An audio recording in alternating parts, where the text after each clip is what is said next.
An old man stands on a mountain in the last hour of his life. He is 120 years old, and the Bible says his eyes are not dim and his strength has not left him. He can see for miles. He can see the Jordan River catching the afternoon light below. He can see the hill country of Judah rising in the west.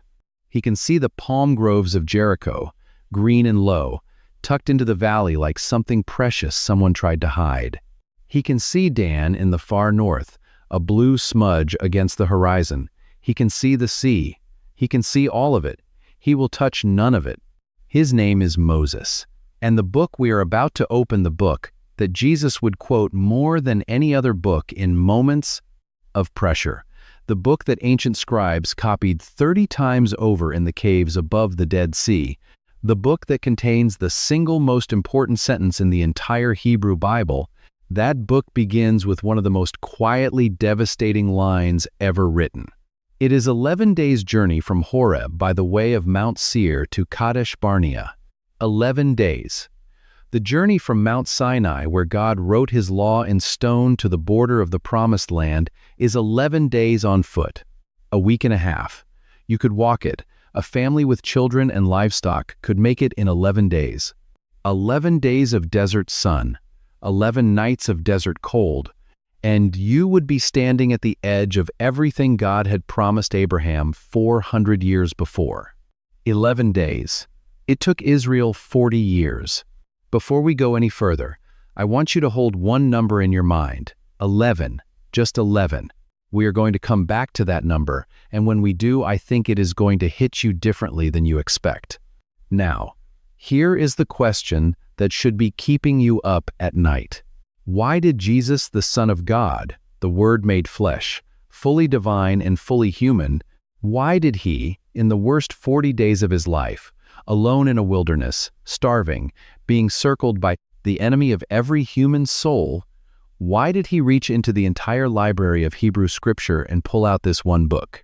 3 times Satan came at him. 3 times Jesus answered, and every single time the answer came from Deuteronomy. Not Genesis, not Psalms, not Isaiah. Deuteronomy, the book most people skip.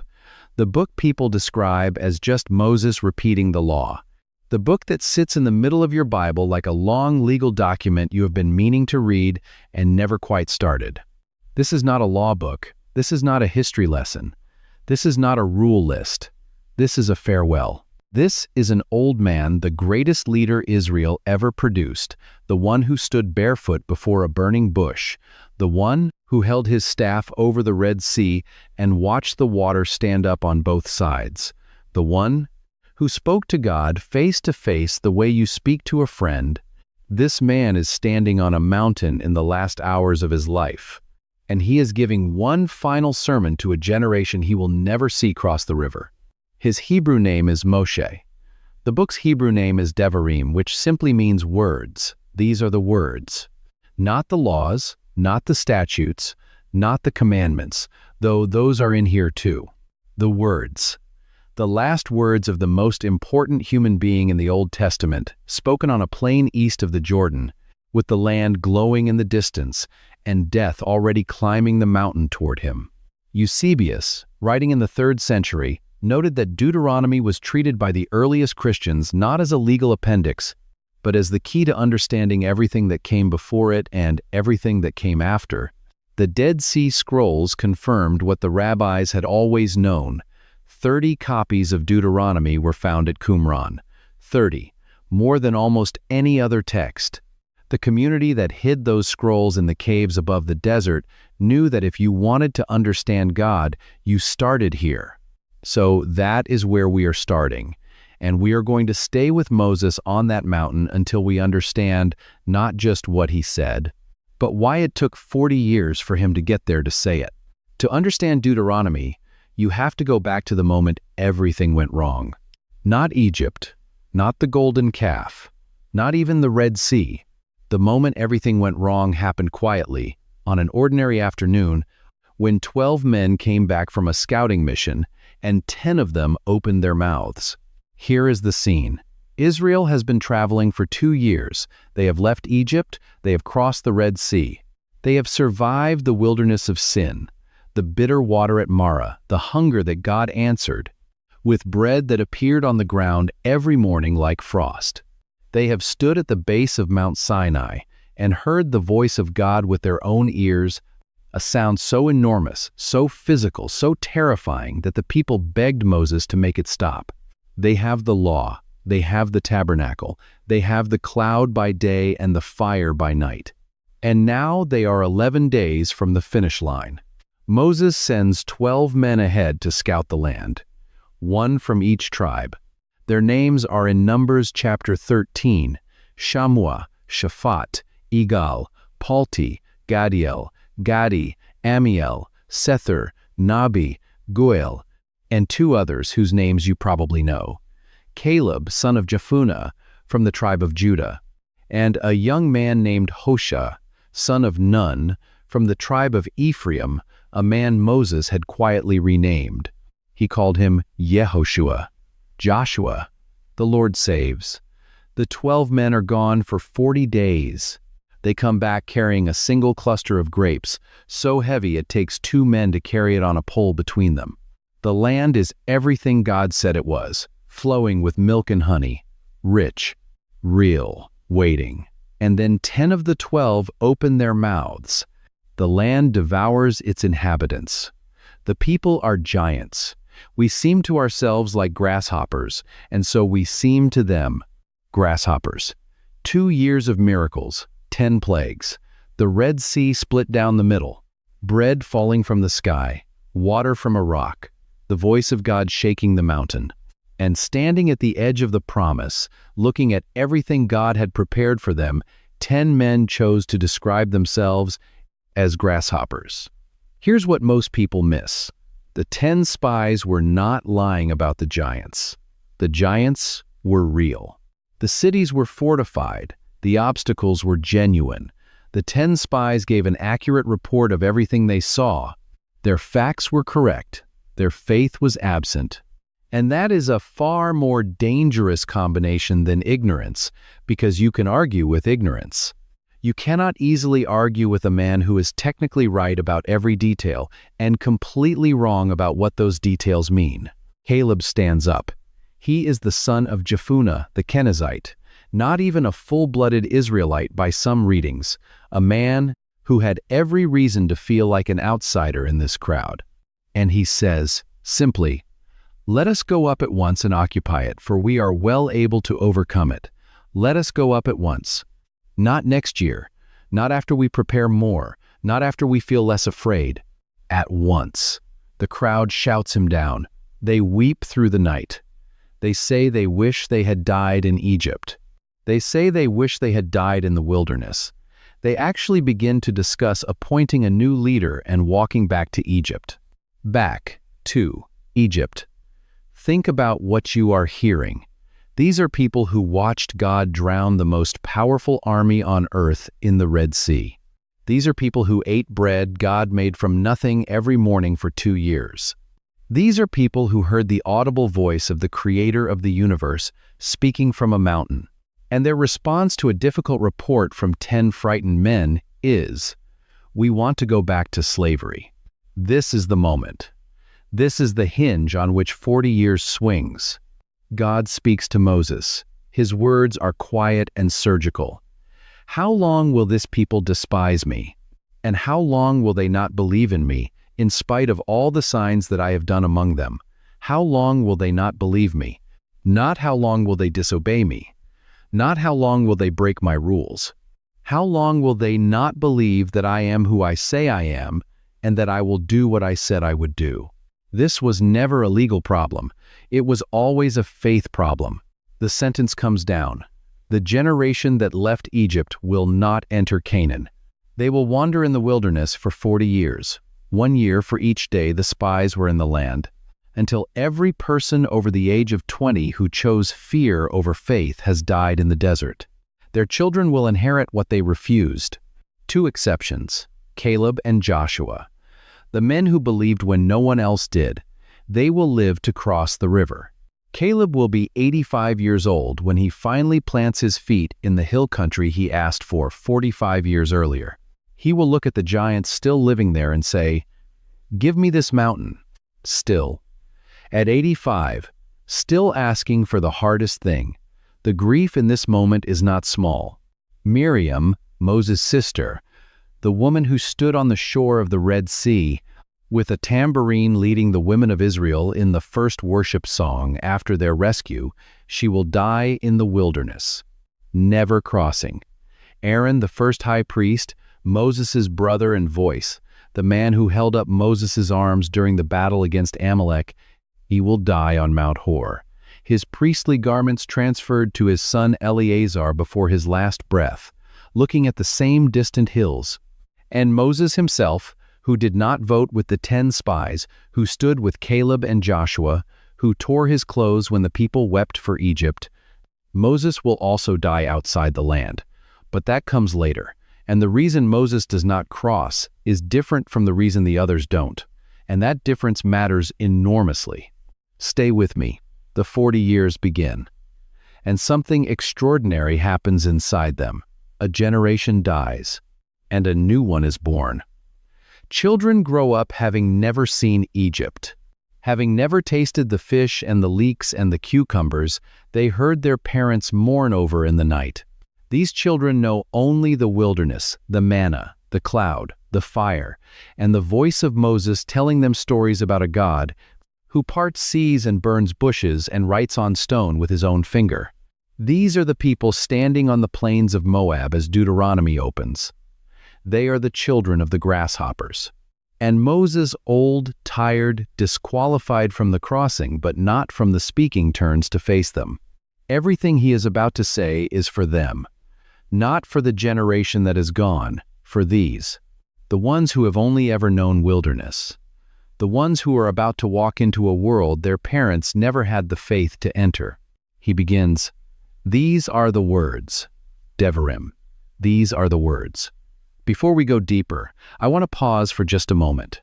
If you have made it this far, if you are still with me on these plains of Moab, listening to an old man get ready to preach his last sermon, I want to ask you something.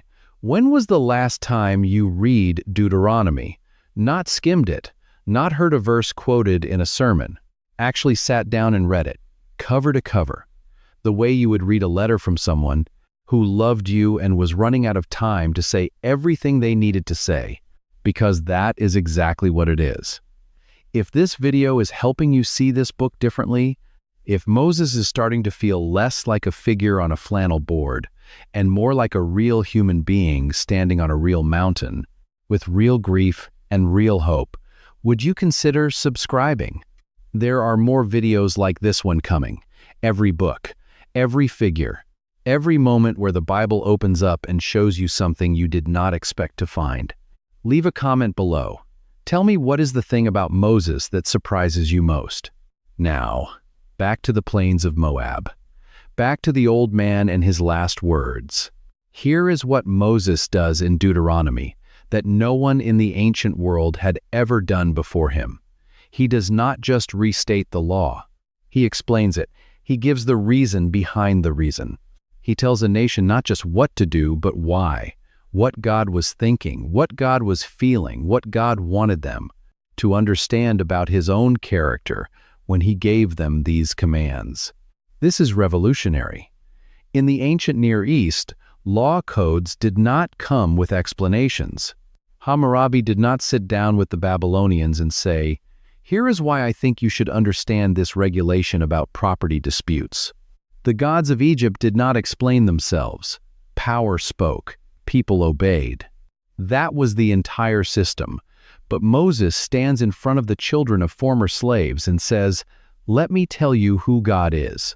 Let me tell you what he was doing when he brought you out of Egypt. Let me tell you what he wants for you, not just from you." And here is what most people miss about Deuteronomy. The law is not the point. The law is the container. The point is the relationship. Watch how Moses frames everything. He does not say, "Here are the rules, follow them or suffer." He says, "Remember what God did. Remember who you were. Remember where you came from. and let that remembering shape how you live.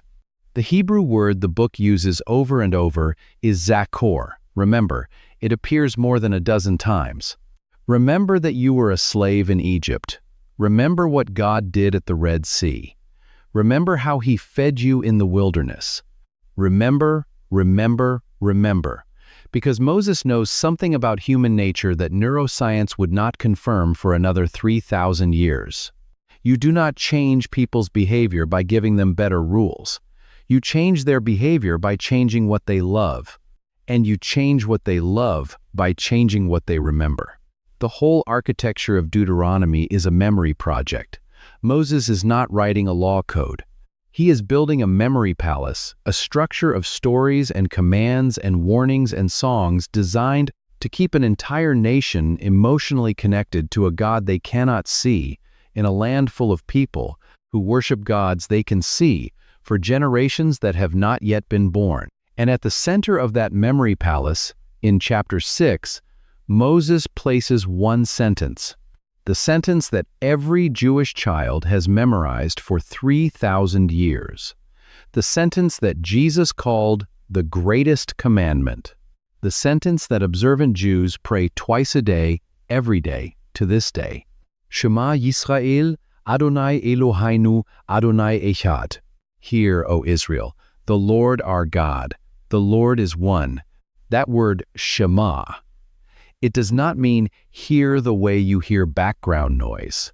It means hear the way you hear your name called in a crowded room and your whole body turns. It means hear with your spine, hear with your feet, hear in a way that changes your direction. The Lord is one.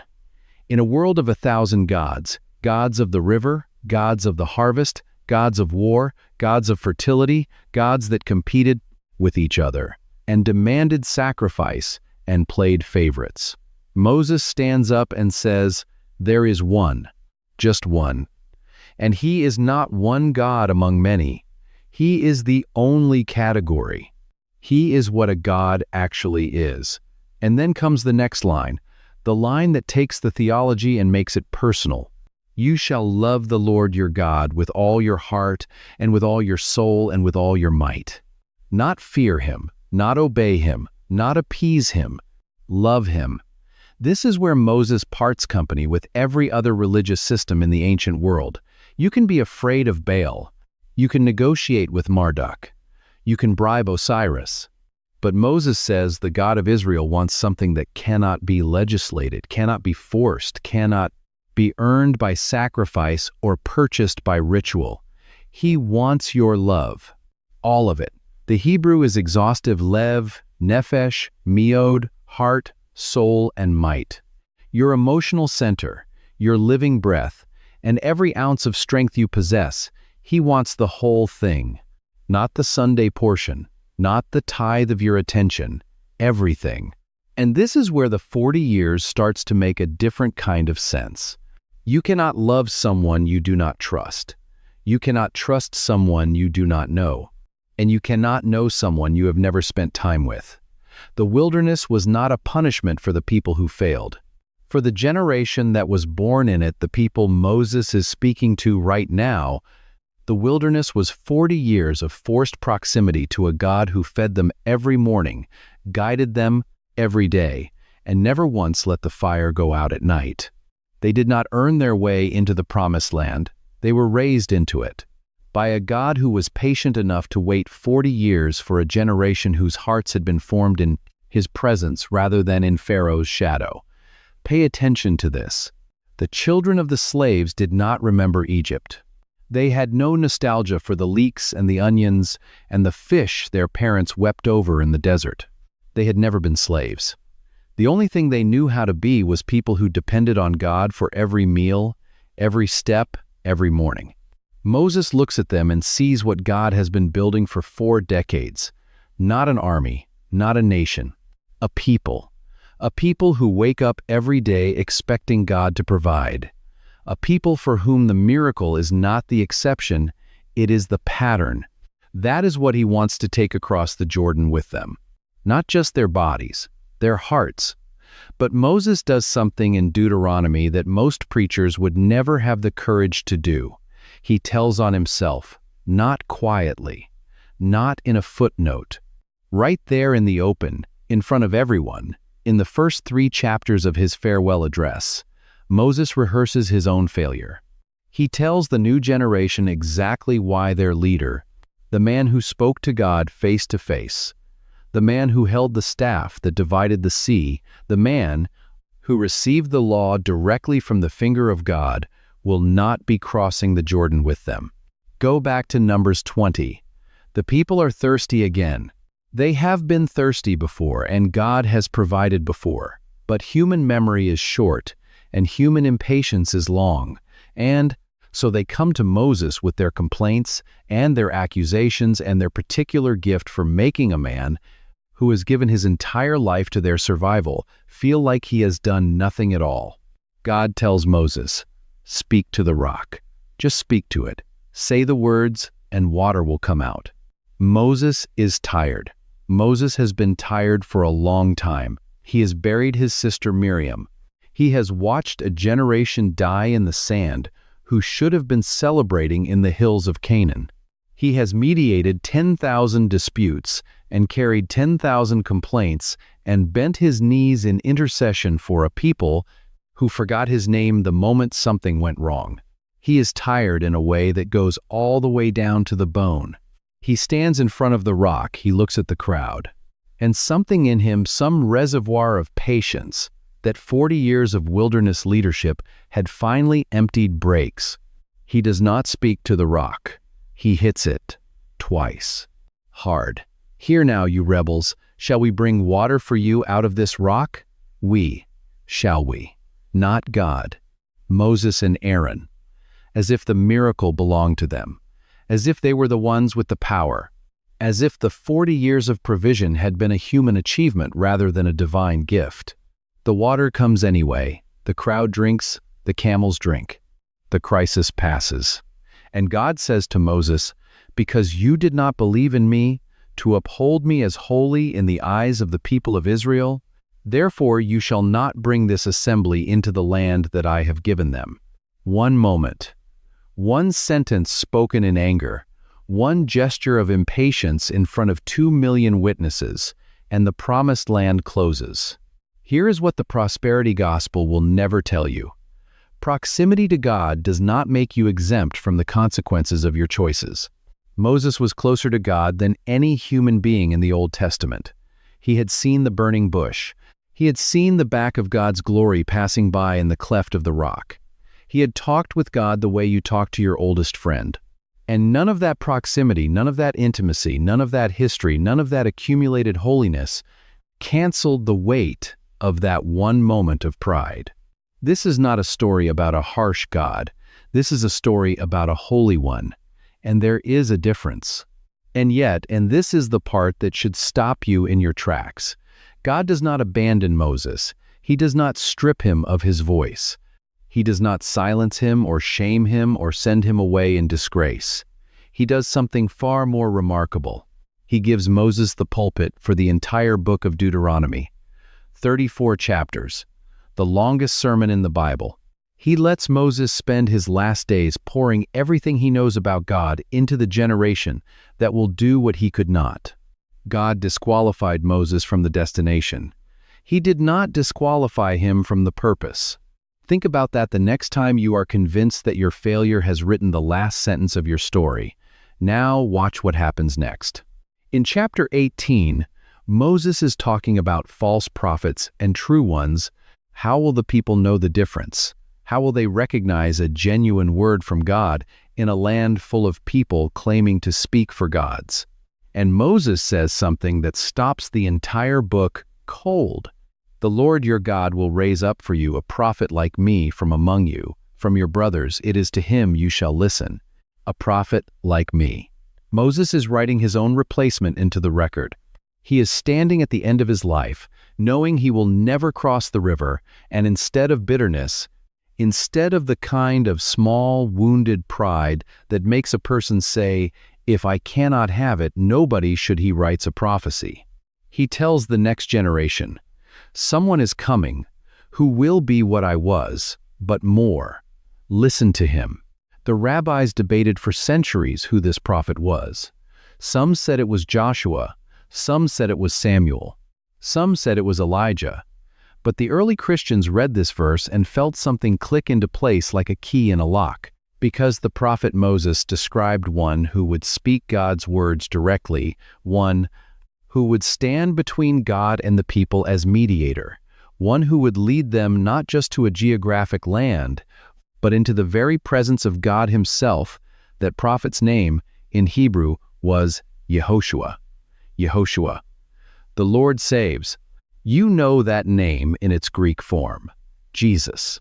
Moses, on his last day, with his last theological breath, points past Joshua, past the judges, past the kings, past the exile, and the return and the silence of 400 years between the testaments, and points at a carpenter's son from Nazareth who had not yet been born. But it gets stranger, because that carpenter's son, when the enemy comes at him in the wilderness, when Satan takes him to a high mountain and shows him all the kingdoms of the world and says, all of this can be yours, that son does not reach for Genesis. He does not reach for the Psalms his mother sang over him as a child. He does not reach for Isaiah or Jeremiah or any of the great prophets. He reaches for Deuteronomy, the book Moses wrote, the book about the wilderness, the book about 40 years, the book about a people being tested to know what was in their hearts. Jesus was in the wilderness for 40 days. Israel was in the wilderness for 40 years. The parallel is not accidental. Matthew wants you to see it. Jesus is doing in 40 days what Israel failed to do in 40 years.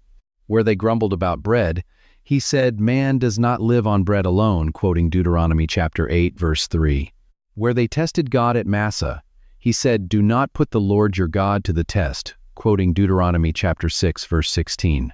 Where they fell into idolatry at Sinai, he said, "Worship the Lord your God and serve him only," quoting Deuteronomy chapter 6, verse 13.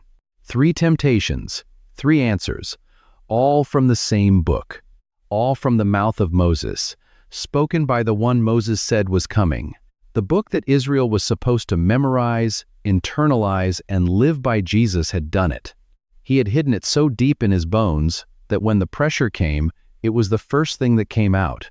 Here's the part nobody tells you. Deuteronomy was not just Jesus' defense against temptation. It was his identity document.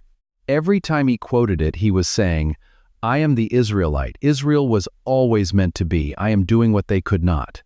I am walking through the wilderness without fear, without complaint, without the need to prove anything, trusting that the God who provides is still providing, even when the provision is invisible." Where Israel said, "We are like grasshoppers," Jesus said, "The Father has not left me alone." Same wilderness, different heart. Now we come to the mountain. Moses has said everything he needs to say, 33 chapters of memory and law and warning and song. He has told them who God is. He has told them who they are. He has told them what is waiting for them across the river and what will happen if they forget where they came from. He has sung them a song. The whole of chapter 32 is a song, the last song of the greatest leader Israel ever had, a song about faithfulness and failure and the stubborn, inexhaustible mercy of a God who refuses to let his people go even when they run from him. And then in chapter 30, Moses says the thing that is the beating heart of the entire book.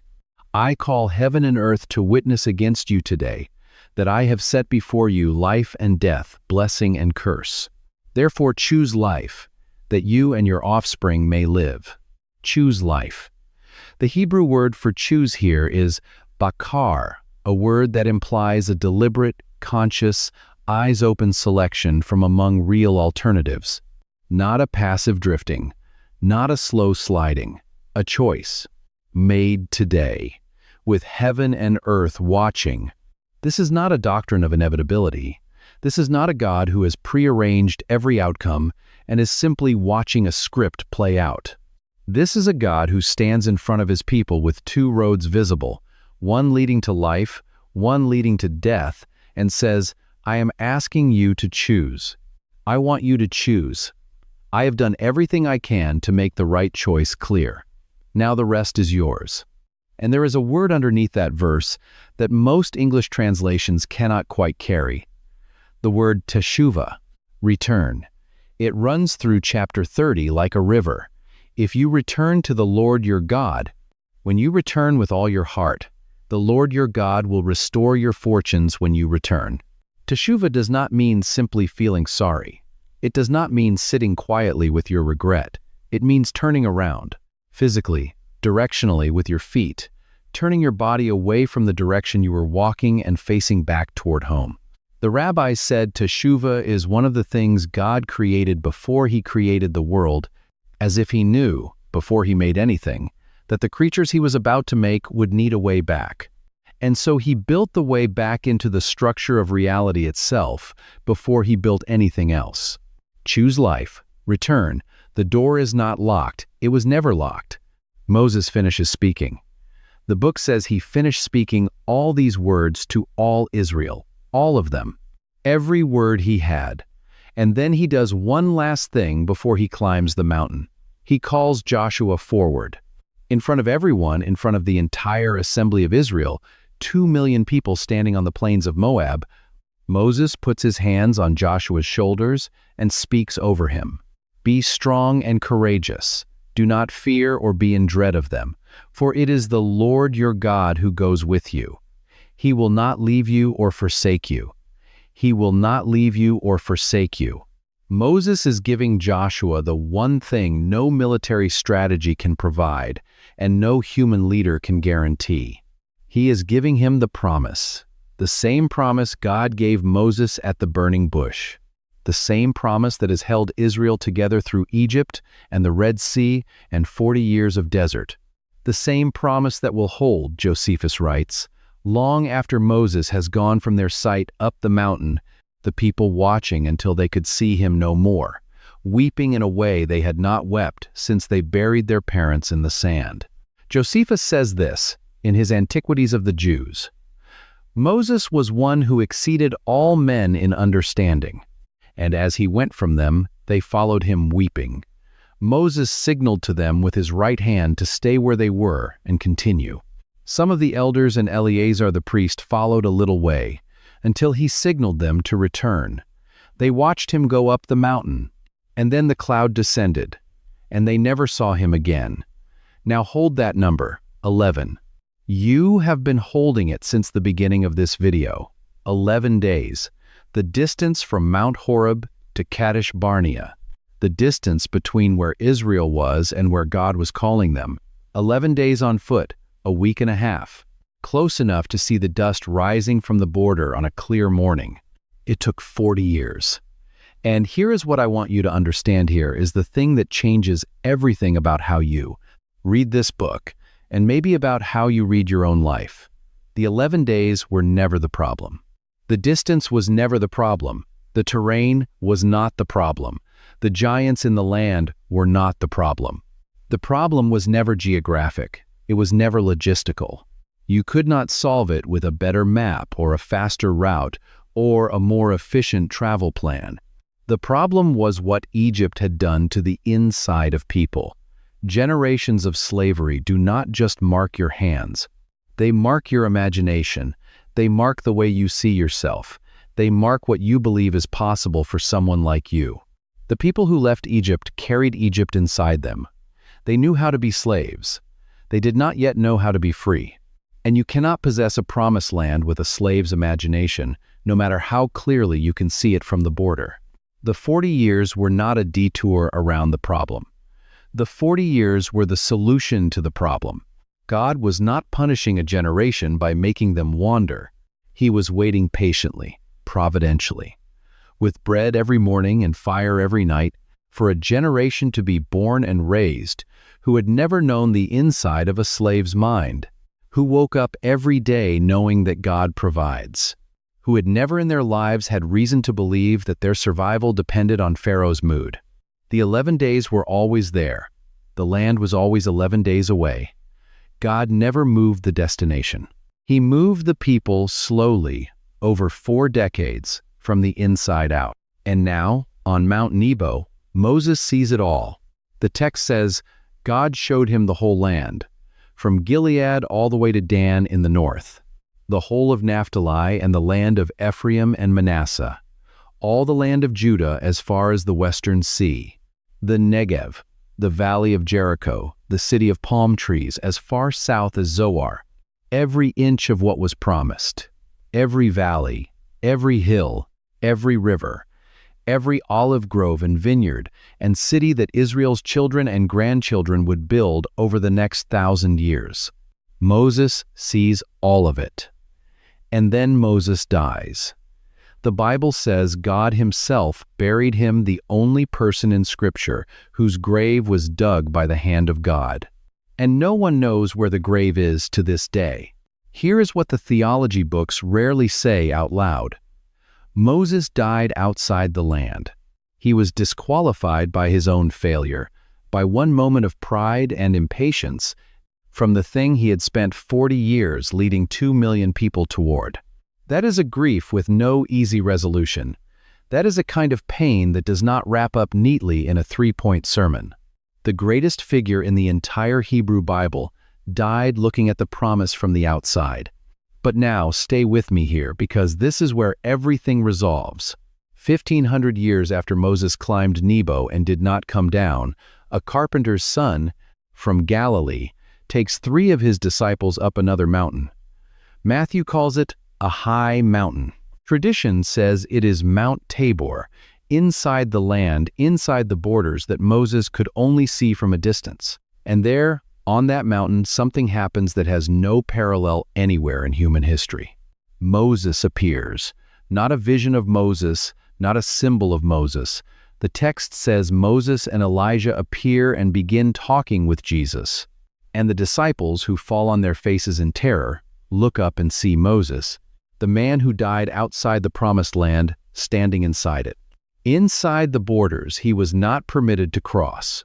On a mountain bathed in light, talking with the one whose name means what Moses' last prophecy promised. The law could not carry Moses into the promised land. His own righteousness could not carry him. His decades of faithful service, his intimacy with God, his intercession for a stiff-necked people, none of it was enough currency to buy his way across the Jordan. But grace carried him there. Not the law of Sinai, the grace of Tabor, the same mountain range, a different covenant.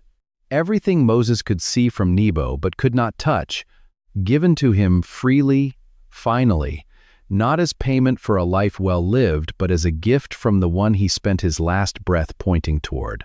The man who wrote you shall love the Lord your God with all your heart and with all your soul and with all your might.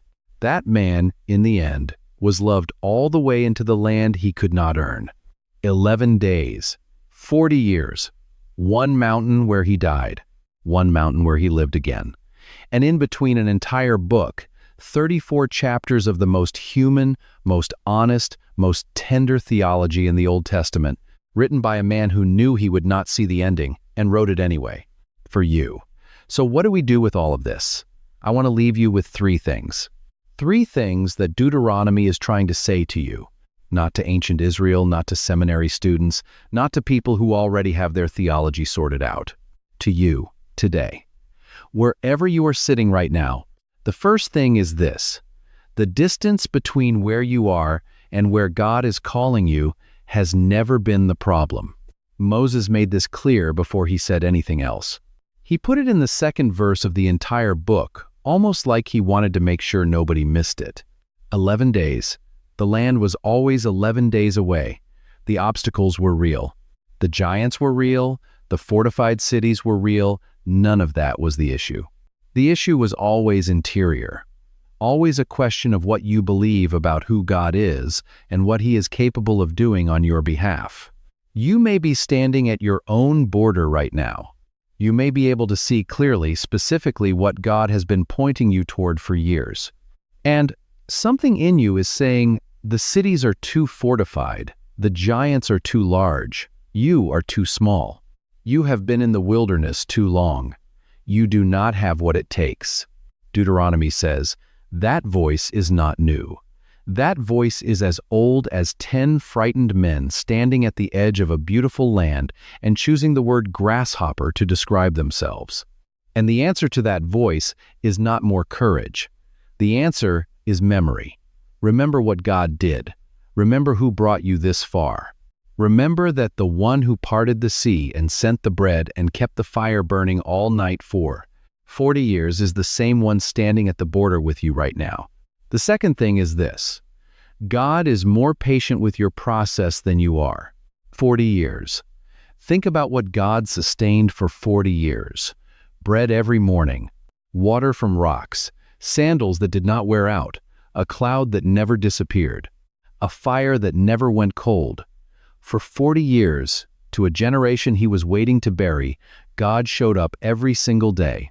He did not withdraw his provision because they had forfeited their destination.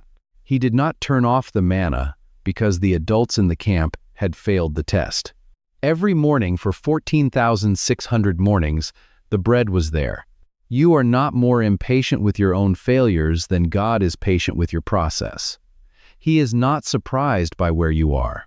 He is not recalculating. He is not looking at your wilderness years with disappointment, wondering why it is taking so long.